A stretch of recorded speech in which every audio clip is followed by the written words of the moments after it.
Terus ada makan makanan lain nggak atau minuman lain nggak? Enggak, pantang banget saya malah makan. Justru gara-gara pantang banget.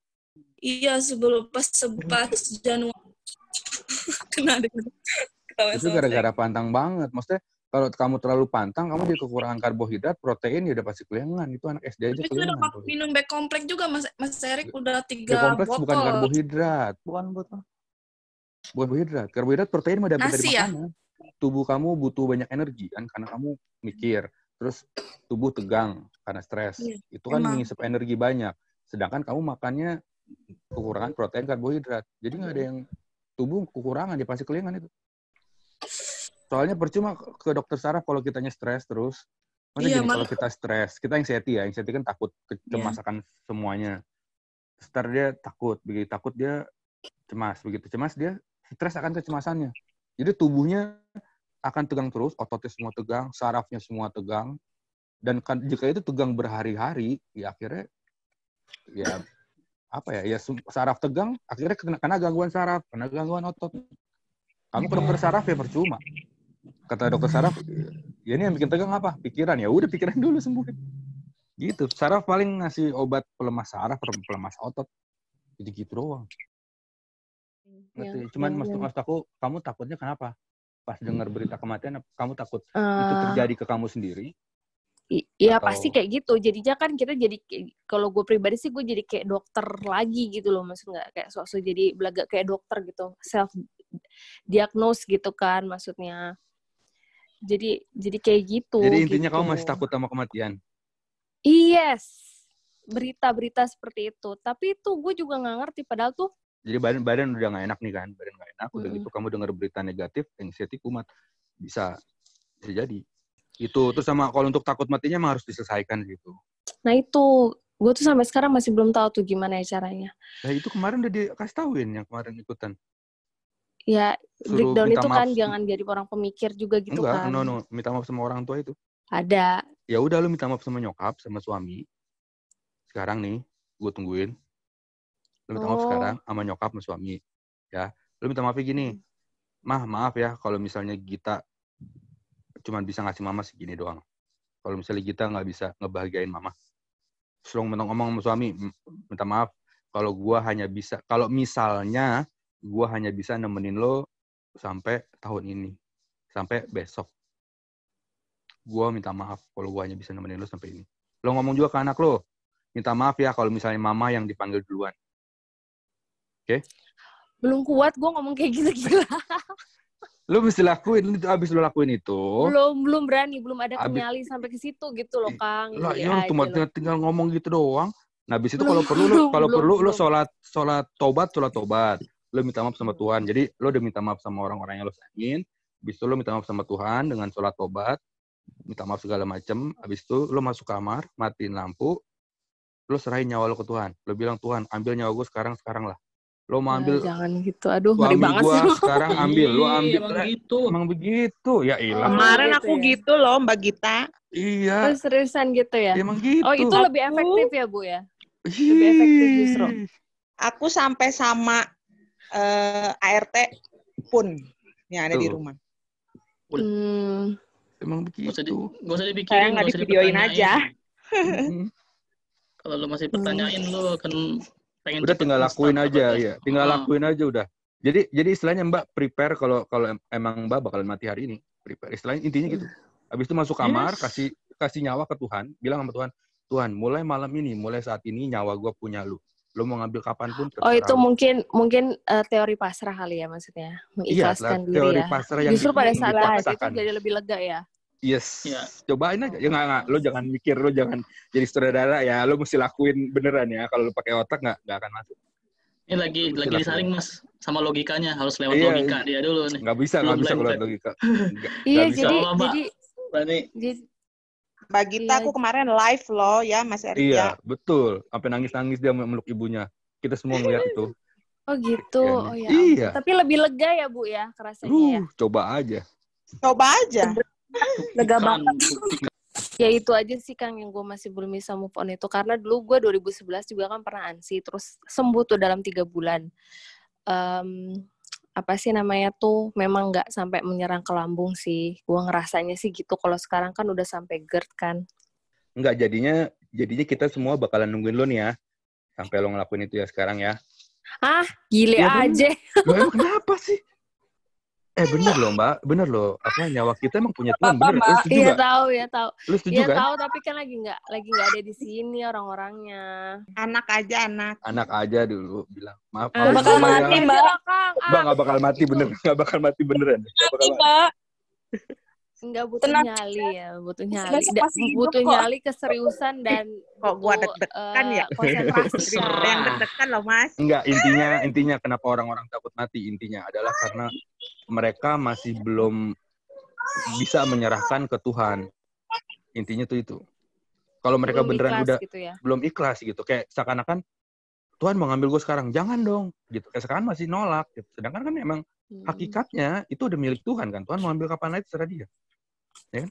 Nah cuma kita kayak menolak hal itu dengan logika kita, dengan ego kita bilang, no Tuhan, no, not now, ya nggak bisa, karena itu semuanya punya Tuhan, ya kan? Oke deh pelajarannya Kang, nanti akan gue praktekkan ya, tapi jangan sekarang lah Kang. Iya kapan? Ini satu grup nonton ya. Ini satu grup nonton. Ada admin juga, dia akan nanya, ini deadline-nya sekian, kapan udah dikerjain belum? Ayo. Sekarang. Iya nanti. Sekarang. Mendingan sekarang. Nggak bisa sekarang. Momennya Aku contohin ya, mau nggak? Biar live dong, biar live. Iya, mumpung ada anak-anak di sini, aman, nggak apa-apa. Daripada lu sendirian, Contohin ya, Mbak. mau nggak? Nanti lega Dikit lagi deh. dah.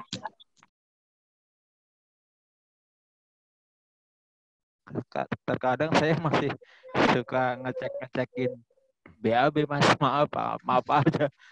Itu tuh gimana itu solusinya biar gak kayak gitu terus saya di buku gini, di buku aku ada yang namanya normalizer. Jadi tekniknya namanya normalizer.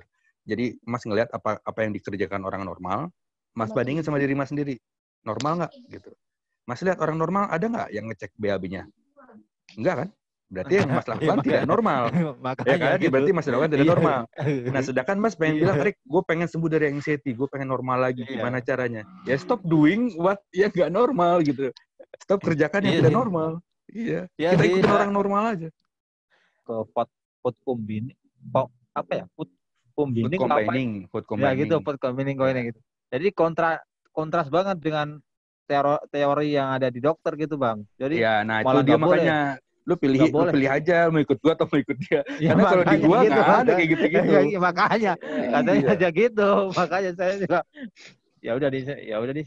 Ya, soalnya gua kenal dokter banyak, sering seminar bareng juga kan. Kalau misalnya gini, gua nggak pernah nyuruh orang di YouTube gua minum ranitidin atau minum obat-obatan yang tidak over the counter ya. Itu kan nggak boleh. Jadi akhirnya yang gue sarankan obat over the counter. Maksudnya yang di sebelah kasir Alfamart tuh ada gitu obat. Seperti Proma, Polisilin itu kan ada. Tapi kalau ranitidin kan nggak ada. Jadi gue jarang gitu nyuruh orang minum ranitidin. Jarang. Padahal minum ranitidin sembuh gitu. Cuman gue nggak bisa. Apalagi gue nyuruh orang minum jamu. Waduh, gue bisa diajar dokter, Mas. Kata dokter, dari mana lu, Rik? Saya sempat bilang sama dokter, dok saya minum jamu ini. Ini jamu apaan, Masnya apa gitu? Itu kalau bisa malah minum ini aja kayak yang udah maksudnya ada label BPOM gitu kayak emang kalau lagi kumat apa itu masuk nggak enak badan ya minum tolak angin kayak atau apa gitu. Dokter psikiaternya saya pernah bilang kayak gitu, dok saya minum jamu kayak gini. Ini apaan ini? Kok nggak ada BPOM-nya gitu? Terus saya malah dimarahin. Balik lagi ya, pokoknya guys ngilangin sakit fisik itu mudah sekali. Yang susah itu ngilangin sakit mental. Gitu ya guys ya, inget tuh. Sakit fisik nggak gampang. Ya, nggak ada obat mental ya Bang? Iya, betul. Ada obat mental, katanya sholat, beribadah. Betul, itu. Cuman kan lu pada males ngerjain. Iya. Oke. Makan apa aja senyamannya. Siap beli. Saya 3 bulan, 4 bulan dulu GERD. Waduh. Saya vegetarian dulu 1,5 tahun, Mas. Nggak ngaruh. Oh, itu 1,5 tahun saya vegetarian. Itu vegetariannya di mulut, bukan di hati. Woi, Lulu vegetarian gitu. Ini sedikit cerita ya. Tiba-tiba bolak-balik masuk Siloam terus. Udah endoskopi dan sebagainya, flashback lagi nih. Ya udah, sembuhnya di mana? Keluar Siloam, belok kanan jadi sate kambing. Oh iya, Bang Erik, itu kalau dispepsia fungsional lu gimana sih Bang? Cara biar cepat sembuhnya? Cara sembuhnya dispepsia fungsional itu cuman 3P Mas, nggak ada lagi. Jaga pola makan, jaga pola hidup selama sebulan lebih dan nggak stres. Jadi kalau nggak stres kan jaga pola pikir. Selama sebulan lebih udah itu sembuh. Ya betul. Nggak sendiri. Nggak ada obatnya lagi gitu. Itu Mas kalau ke obat dispepsia fungsional ke dokter cuma dikasih obat penurun asam lambung doang. Jadi nggak ngobatin si fungsionalnya. Oh, gitu. Beda sama gastritis ya. Kalau gastritis kan dikasih obat untuk agar luka di lambungnya sembuh. Itu gastritis. Itu karena lukanya ada. Kalau di fungsional itu nggak ada lukanya. Dulu waktu pertama kali sembuh itu rasanya kayak gimana sih? Bukan ngerasa kayak gimana ya, maksudnya lo menyadari lo itu sembuh itu gimana gitu loh. Karena gue tuh nemu ya, kadang-kadang ada beberapa orang ANSI yang dia tuh udah ANSI-nya tuh udah membaik, terus lambungnya juga udah membaik, cuman tuh kayak nggak pede gitu loh kalau dia tuh udah sembuh. Ya, Nah, untuk sembuh. Nah, oke. Tapi dia udah nggak ngerasain gitu loh Bang. Maksudnya dia udah nggak ngerasain ANSI dan lambungnya juga oke-oke aja gitu. Gini. Anxiety itu kan lo takut sama sesuatu hal ya. Mungkin takut mati, mungkin takut kesehatan lo ya kan. Ya kan. Nah, anggap orang anxiety itu takut sama korek api. Ya, takut sama korek api. Begitu, karena dia takut sama korek api, akhirnya semua korek api di rumahnya diumpetin, dibuang ke tong sampah. Dan dia nggak pernah ngelihat korek api selama 3 bulan. Terus dia bilang, gue sembuh. Oke? Nah, itu yang terjadi. Begitu dia ngeliat korek api di warung atau ada temennya yang bawa, dia kumat lagi. Ngerti kan? Ya. Nah, ya. Tugas kita adalah bukan menghindari korek api. Karena korek api pasti ada. Pasti ada di mana-mana. Nggak mungkin, ya lo mungkin boleh ngumpetin yang di rumah lo.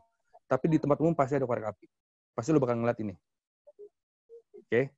Nah, jadi tugas kita adalah gimana caranya kita meyakinkan ke diri kita, ke otak kita, bahwa ini korek api tidak apa-apa, tidak berbahaya, boleh dipegang, boleh lo kantongin, nggak ada masalah, ini tidak mau bikin lo mati, dan akhirnya lo sadar bahwa korek api tidak berbahaya.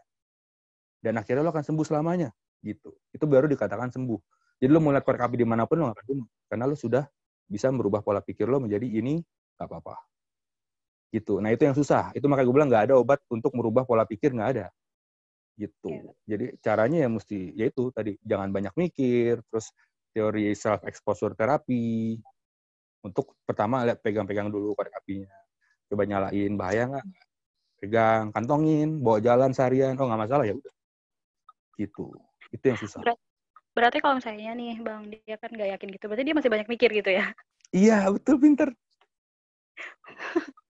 Gitu. Okay, ya mungkin dia pakai cara lain. Ada cara lain di YouTube, ada yang ngomong 4PL, L-nya lupakan. Nah, yang lupakan biasanya kayak gitu. Yang dia coba untuk melupakan, dia keluar dari semua grup. Gue ketemu. Iya kan? Iya. Iya. Dia coba, dia keluar dari semua grup, dia lupakan anxiety. Ya, oh, nggak akan. Lo pasti nemuin suatu anxiety. Pasti di hidup lo bakalan ketemu anxiety lagi. Gitu pasti. Lo mau kawin aja pasti anxiety kok. Karena kita nggak tahu kan yang kita kawinin bakal ini apa enggak, lo anxiety juga. Gue pernah sih dengar teori ini yang ada L-nya. Nah, itu yang salah. Itu yang salah. Karena gue bilang tadi, one day dia akan ketemu korek lagi dan dia takut. Ya, benar. Jadi gitu tuh. Gue dulu sempet kayak gitu. Gue takut sama nih, pisau. Jadi gue umpetin sama pisau di rumah gue. Pas begitu ketemu pisau, seminggu sebulan dari itu, ya takut. Sekarang pisaunya teman. Ini nih adalah tools untuk membantu manusia. Ini bukan benda yang berbahaya, ya enggak. Nah, sama kayak koronce gitu kan. Lu masih takut sama koronce, lu menghindari koronce gitu. Nanti abis koronce ada lagi Ebola, ini. Ya terus aja menemukan itu, terus yang baru gitu. Jadi masih takut juga gitu. Cuman berlari aja, pindah-pindah. L. Teknik gue yang yang di yayasan ini kan sebetulnya pengennya kita nanti ngebuat aplikasi ngumpulin semua orang anxiety, ya kan, ngumpulin semua orang anxiety, nanti kita bentuk komunitas terapi secara komunitas. Gunanya ya seperti itu. Mungkin dia udah keluar aja, nanti kita nge-label diri kita anxiety. Sekarang jika dia merasakan anxiety atau panic attack, ya, dia upload videonya ke grup.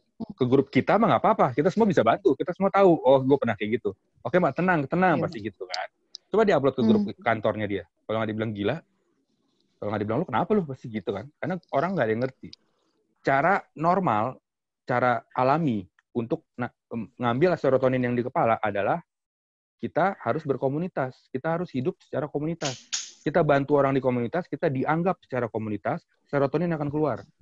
Jadi serotonin itu adalah di step by step 23 ya, gue jelasin serotonin itu apa. Itu adalah hormon bersosial. Gitu. Kalau dia bersosial, dia keluar hormon itu. Nah, itu gunanya grup. Jika Mbak ngebantu orang di grup, serotonin Mbak akan keluar. Apalagi orang tersebut ngomong, makasih ya Mbak. Mbak kan ngerasa, gue bagian dari komunitas. Iya, menyenangkan. Itu serotonin yang keluar. Dan senangnya itu beda sama endorfin. Endorfin itu hormon kesenangan murni. Kayak Mbak menang game, nah itu endorfin yang keluar, bukan serotonin. Gitu. Serotonin itu human well-being. Ya, kebahagiaan. Endorfin, bahagia. Endorfin makanya keluar cuma gitu doang. Cuman semenit lah paling. Gue menang game, semenit senang, habis itu udah hilang lagi. Nah, itu endorfin. Serotonin itu lebih lama. Karena kita ngerasa kita dianggap, kita bagian dari komunitas. Nah, itu gunanya gue kumpulin jadi community terapi. Gitu. Makanya gue ngeliat nih kayaknya bisa deh. Kalau kita kumpulin semua orang anxiety dalam satu komunitas, kita gerak bareng-bareng, nah itu bisa. Gitu. Masih langsung cepet. Secara cepat, dan itu ngebuat lo linglung. Gitu, ngerti nggak? Oh gitu. Nggak ya? Oke, gue tes ya. Sekarang gue coba memasukin informasi ke lo cepet nih. Ya. Ini kita ngetes aja, ngetes. Oke, Gus, lo jawab pertanyaan gue ya.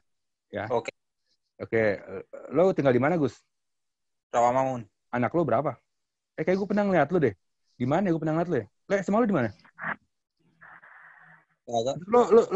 Lo bokap nyokap lo masih ada? Masih sampai sekarang?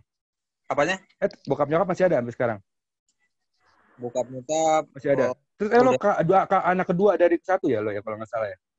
Kagak. Guys ya, lo lihat ya guys ya, semuanya dia tadi agak-agak bingung, terus agak-agak kayak stuck gitu otaknya.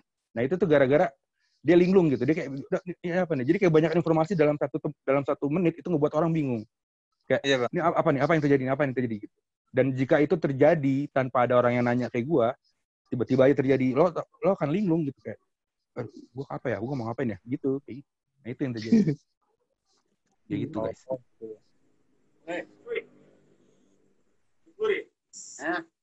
Mantap lah. Mantap Bang. Mantap. Masih bingung, udah nggak bingung ada sekarang.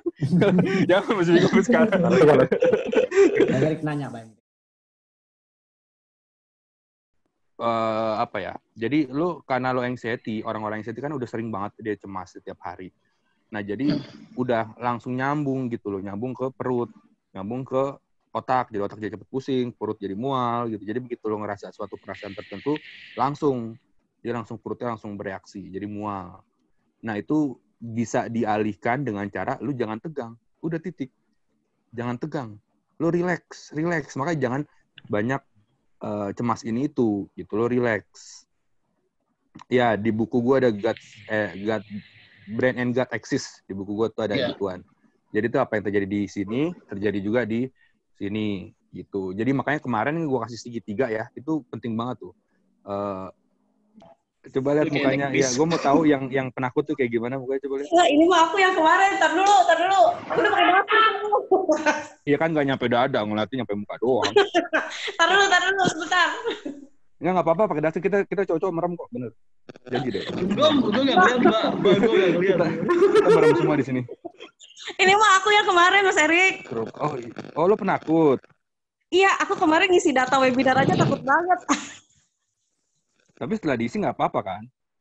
Enggak, gimana jadi lo ya? tahu kan ketakutan itu nggak real, lo tahu kan? Apa belum tahu juga? Ini sekarang. Kemarin aja kan aku tanggal lahir nggak kuisi kan. Aku takut diapain gitu. Oh ini yang kemarin nggak berani nampakin muka nih kayaknya. Iya nih. Sama yang takut setan nih kemarin. Iya benar. Cuma bedanya sekarang nggak pakai kacamata. Kemarin pakai kacamata. Iya. Ya, soalnya kan udah Takut mau ngelonin setan. bocah loh. Tuh, bocah ada, suami ada, masih takut setan di rumah itu apa itu.